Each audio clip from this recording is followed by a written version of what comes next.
Nah saudara, ketika kita mendengar frasa hidup kekal, hidup yang kekal, maka mungkin kita berpikir bahwa itu sesuatu yang masih terjadi nanti, ya, di masa yang akan datang.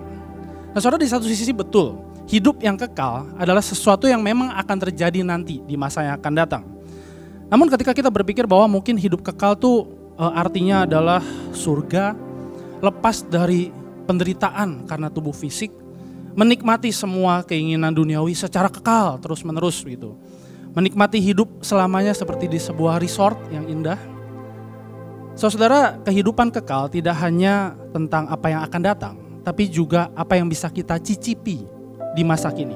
Ada cicipan kehidupan kekal yang bisa kita alami, kita bisa rasakan di dalam kehidupan kita masa kini sambil kita menantikan penggenapannya di masa yang akan datang.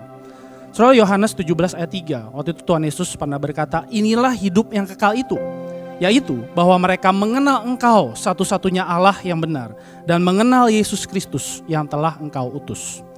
Saudara, cicipan hidup yang kekal di masa kini adalah ketika kita dapat mengenal Allah. Allah yang sama yang bekerja di dalam hidup kita di masa kini adalah Allah yang sama yang akan menggenapi janjinya di kehidupan yang akan datang, di dalam kekekalan.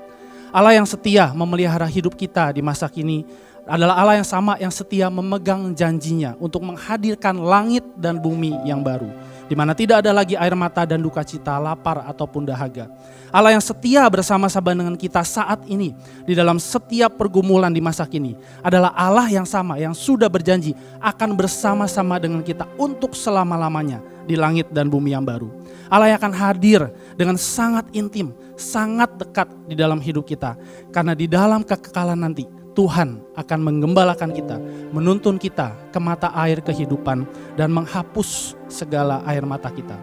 Cicipan hidup yang kekal yang memberikan sukacita di tengah duka cita, pengharapan di tengah kesesakan, dan kekuatan di tengah kelemahan.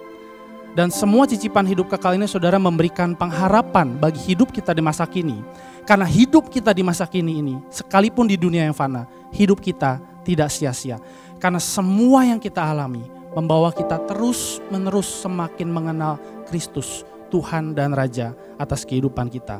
Dan sambil kita menantikan sukacita akan pengenalan akan Tuhan itu lengkap, genap di langit dan bumi yang baru. Tuhan juga mengundang kita untuk membagikan cicipan kehidupan yang kekal itu. Membagikan pengenalan kita akan kasih Allah kepada setiap hati yang kosong akan kasih. Membagikan pengenalan kita akan kebaikan Allah kepada setiap jiwa yang terpenjara oleh dosa.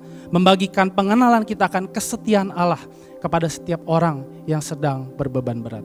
Dan mari kita terus mengalami dan membagikan cicipan kehidupan kekal itu sambil kita menantikan penggenapan hidup yang kekal di masa yang akan datang ketika Kristus datang kembali. Dan di saat itulah sukacita surgawi yang tidak terbayangkan itu akan menjadi nyata. Sukacita karena kita dapat mengenal Kristus dengan sempurna, bukan samar-samar lagi. Sukacita karena kita dapat menikmati dan memuliakan Allah untuk selama-lamanya. Sukacita yang akan terekspresikan ketika setiap kita dapat memuji Tuhan bersama-sama dengan semua orang percaya sambil kita menyerukan haleluya, haleluya, what a day it will be. Haleluya, hari yang mulia saat itu bersama dengan Tuhan, sukacitaku sempurna. Dan ketika aku datang ke hadapan Tuhan, Bapakku di surga membuka tangannya, He open His arms untuk setiap kita, menyambut setiap kita.